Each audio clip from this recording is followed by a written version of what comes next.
बिस्मिल्लाहिर्रहमानिर्रहीम। अस्सलामुअलैकुम फ्रेंड्स, मैं हूं ज़ेब और आप देख रहे हैं traveller 777। Welcome to our YouTube channel. तो फ्रेंड्स, आज हम बात करेंगे पुर्तगाल की इमिग्रेशन के मुतालिक, यानी कि जो लोग पुर्तगाल में आते हैं और वहाँ पे पुर्तगाल में जो है रेजिडेंस कार्ड अप्लाई करते हैं तो उसका प्रोसेस क्या है। वैसे तो आप जो दोस्त पुर्तगाल में रह रहे हैं उनको पता है, लेकिन जो पुर्तगाल से आउट हैं, जो यानी कि नॉन EU कंट्री में रहते हैं, उनके लिए ये वीडियो है, एटलीस्ट उनको पता चल सके। और जो लोग यूरोप में रह रहे हैं उनके लिए भी ये वीडियो है। उसकी वजह ये है कि यानी कि अगर आप पुर्तगाल में आके रहते हैं और वहाँ पर आप अपना जो है काम तलाश करते हैं, उसके अलावा फिर आप जो है वहाँ पे अपनी फ़ाइल लॉक करवाते हैं, तो फ़ाइल लॉक के लिए आपको पता है कि आपके पास जो है लीगल एंट्री होनी चाहिए। उसके अलावा आपके पास फाइनेंस का नंबर होना चाहिए, सिगुरेंसा सोशल का नंबर होना चाहिए, अटेस्टादो दे रेजिडेंसिया आपके पास होना चाहिए, जो कि आप यूंता दे फ्रैक्सिया के ऑफिस से जाके आप ले सकते हैं। वैलिड पासपोर्ट होना चाहिए। अगर पासपोर्ट के ऊपर वीज़ा लगा हुआ है तो सबसे अच्छी बात है, ये लीगल प्रूफ होता है। चाहे तो आप पुर्तगाल में इंटर हुए हैं या फिर आप शेंजन के किसी भी कंट्री में लीगल इंटर हुए हैं, तो इसलिए ये आपका केस जो है आसान कर देता है। तो इन चीज़ों के बिहाफ पर आप जो है अपनी फ़ाइल लॉक करवा सकते हैं। फ़ाइल लॉक के लिए जो है जॉब कॉन्ट्रैक्ट ज़रूरी नहीं होता, क्योंकि फ़ाइल लॉक जो है जॉब कॉन्ट्रैक्ट के बगैर भी हो जाती है। अब बहुत से लोग कहते हैं कि नहीं, जॉब कॉन्ट्रैक्ट नहीं मिल रहा, उन्होंने फ़ाइल लॉक करवानी है। तो फ़ाइल लॉक के लिए भाई जॉब कॉन्ट्रैक्ट की ज़रूरत नहीं होती। एक बात तो ये होगी। दूसरी इसके अलावा ये है कि अगर आप पुर्तगाल में रहते हैं, पुर्तगाल में काम करते हैं, और आपको ज़ाहिर है जब आप पहले दिन पुर्तगाल में इंटर होंगे या किसी भी कंट्री में आप इंटर होते हैं तो आपको उस कंट्री की लैंग्वेज नहीं आती।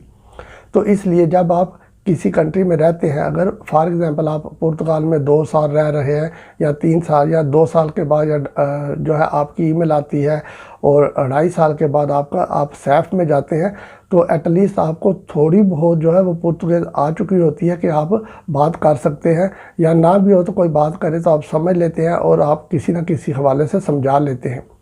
ये बात तो उन लोगों के लिए है जो पुर्तगाल में रहते हैं। लेकिन कुछ ऐसे भी लोग हैं जो कि गलत तरीक़ों से अपना काम करते हैं। वो इसलिए कि वो लोग पुर्तगाल में रह ही नहीं रहे और पुर्तगाल से बाहर हैं, किसी और कंट्री में हैं, और पता नहीं वो गलत हाथों में चढ़ जाते हैं। वो अपना कॉन्ट्रैक्ट जो है वो किसी से ले लेते हैं, यानी कि किसी को पैसे दे के अपना कॉन्ट्रैक्ट लेते हैं। हालांकि वो गलत बात है, लेकिन वो दूसरे कंट्रीज़ में काम कर रहे हैं, इलीगल तरीके से वो अपना प्रोसेस चला रहे हैं। और जब उनका नंबर आता है, सैफ के पास जाते हैं, जब यानी कि 2-2.5 साल के बाद वो सैफ के पास जाते हैं, तो सैफ वाले जब उनसे बात करते हैं तो उन लोगों को एक लफ्ज़ भी नहीं आ रहा, पुर्तगाली ज़ुबान का एक लफ्ज़ भी नहीं उनको समझ में आता। तो इट मेक सेंस कि एक बंदा पुर्तगाल में रह रहा है पिछले 2.5 साल से, तो उसको कोई भी समझ नहीं आती। ये तो हो ही नहीं सकता। हाँ, थोड़ी बहुत तो उसको आती है, टूटी फूटी भी वो पुर्तगाली बोलता है जो बंदा पुर्तगाल में रह रहा है। तो इसलिए फिर सैफ को भी इसके ऊपर डाउट होता है, तो इसलिए उनका इमिग्रेशन का प्रोसेस जो है वो स्टॉप कर दिया जाता है, या फिर वो अंडर ऑब्जर्वेशन आ जाते हैं, उनको वो चेकिंग में डाल देते हैं।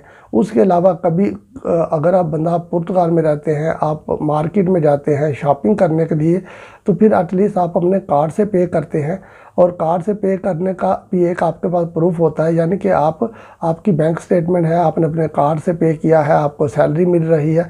और वहाँ पर अगर आप चाहें तो अपना नीफ नंबर दे के रिसिप्ट जो लेते हैं वो भी ले सकते हैं, या कभी ट्रैवल करते हैं, टिकट परचेज़ करते हैं, या कहीं ना कहीं आप अपना ATM कार्ड ज़रूर यूज़ करते हैं। लेकिन एक बंदा पुर्तगाल में रह ही नहीं रहा और 2-2.5 साल से उसका कोई रिकॉर्ड नहीं है, सिर्फ इतना शो हो रहा है कि वो बंदा पुर्तगाल में काम कर रहा है, उसकी सैलरी उसके अकाउंट में आ रही है। कभी उसने अपना कार्ड यूज़ नहीं किया, कभी उसने कहीं से शॉपिंग नहीं की, और कभी भी यानी कि वो किसी भी ऑफिस में जाके उसने अपने ATM कार्ड से पे नहीं किया। तो ये सारी चीज़ें जो है ये बिल्कुल डाउटफुल होती हैं। तो इसलिए इन जैसे लोगों को वो अंडर ऑब्जर्वेशन कर लेते हैं ताकि इनको चेक किया जाए। तो जब वो चेक करते हैं तो अभी यानी कि बात यहाँ पे करने का मकसद ये है कि जब वो चेक करने पे आते हैं पुर्तगाल वाले, तो फिर वो अच्छे तरीके से चेक करते हैं। तो इसलिए मेरे भाई, आप इन तरीक़ों पे ना जाएं, ये गलत तरीका है। आप इन तरीक़ों को छोड़ दें। बेहतर है कि आप अच्छे तरीके से प्रोसेस अपना स्टार्ट करें, अच्छे तरीके से आप अपने काम करें और पुर्तगाल में आकर रहें। हाँ, मैं ये मानता हूँ कि पुर्तगाल की जो वेजेस हैं दूसरे कंट्री से थोड़ी लो हैं, लेकिन यहाँ के बेनिफिट उनसे ज़्यादा हैं। जब आपको रेजिडेंस कार्ड मिल जाएगा, फिर आप अपनी फैमिली, अगर लीगल काम करेंगे तो फैमिली भी आप अपनी बुला सकते हैं पुर्तगाल में। बाद में पुर्तगाल का पासपोर्ट भी ले सकते हैं, जो कि दूसरे कंट्री की निस्बत आसान है, उसमें टाइम भी कम लगता है। तो पुर्तगाल का पासपोर्ट आपको मिल जाएगा, तो दुनिया का तकरीबन 5वें नंबर का पावरफुल पासपोर्ट है। उसके बिहाफ पर अगर आप चाहें तो किसी और कंट्री में जाकर मूव हो सकते हैं, वहाँ पे रह सकते हैं, काम कर सकते हैं लीगल तरीके से। तो ये सारे प्रोसेस तभी होते हैं मेरे भाई जब बंदा लीगली आता है। और एटलीस्ट अगर आप पुर्तगाल में रहेंगे तो आपको लैंग्वेज भी आ जाएगी, लैंग्वेज का कोर्स भी कर सकते हैं जो कि फ्री ऑफ कॉस्ट होता है। और उसमें यह है कि आपको सर्टिफिकेट मिल जाता है, वो बाद में जब आपने नेशनैलिटी अप्लाई करनी होती है तो फिर वो साथ में उस सर्टिफिकेट की कॉपी लगा देते हैं। तो इस तरह से आपके काफ़ी काम जो है सही हो जाते हैं। तो सही तरीके से जो काम होता है मेरे भाई वो सही तरीके से ही होता है।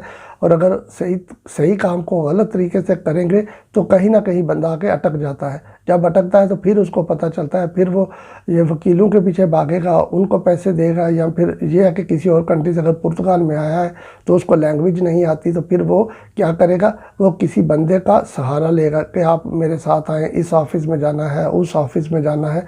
तो इतना टाइम भी मेरे भाई किसी के पास नहीं होता कि कोई अपना काम छोड़ के किसी के साथ चला जाए, क्योंकि बड़ी मुश्किल से काम मिलते हैं। जब काम मिलते हैं तो लोगों की भी तवज्जो काम की तरफ होती है। तो एक दो दफ़ा तो शायद कोई आपके साथ चला जाएगा, बार बार नहीं जाएगा। और अगर बंदा ये कहे कि वो इंग्लिश अच्छी बोलता है तो यहाँ पर इंग्लिश जो है वो हर जगह पे नहीं चलती।